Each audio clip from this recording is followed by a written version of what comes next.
नमस्कार मित्रांनो, श्री स्वामी समर्थ. आपल्या आयुष्यामध्ये आपल्याला बऱ्याचदा अशी एक फेज येते, जेव्हा आपल्याला प्रत्येक वेळेस आतून आपण खूप प्रयत्न करत असतो. एखाद्या गोष्टीची खूप मनापासून इच्छा धरलेली असते, पण ती गोष्ट आपल्याला मिळत नसते. आपण त्या गोष्टीच्या मागे वेड्यासारखे धावत असतो. तरीसुद्धा आपल्या हाती ती गोष्ट लागत नाही. एखादी गोष्ट मिळण्यासाठी आपण अतोनात जरी प्रयत्न केले, तरी ती गोष्ट आपल्या आयुष्यात येण्यासाठी किंवा ती गोष्ट आपल्या पदरी पडण्यासाठी खूप वेळ लागतो. त्यावेळी मनात ही शंका येणं किंवा मनामध्ये हा प्रश्न येणं खूपच साहजिक आहे, की माझ्या देवाला माझे प्रयत्न दिसत नाहीयेत का? माझ्या देवाला समजत नाहीये का, की मी किती आत्मीयतेने त्या गोष्टीच्या मागे आहे?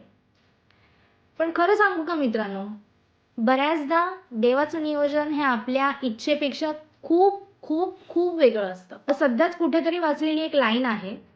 त्या लाईनमध्ये असं म्हटलं होतं, की delay is protection and not the punishment.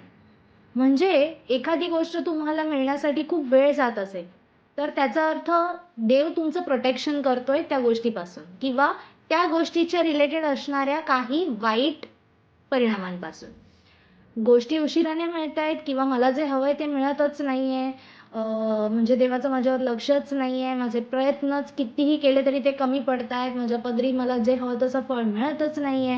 ह्या अशा गोष्टींवर लक्ष देण्यापेक्षा आपण सद्भावनेने आपली जी स्वप्न आहेत, आपल्या ज्या इच्छा आहेत, त्या पूर्ण करण्यासाठी प्रयत्न करत राहावं आणि सर्वात महत्त्वाचं, त्या सगळ्या गोष्टी त्यांच्या नियोजनानुसार त्यांच्या हातात सोडून द्याव्या.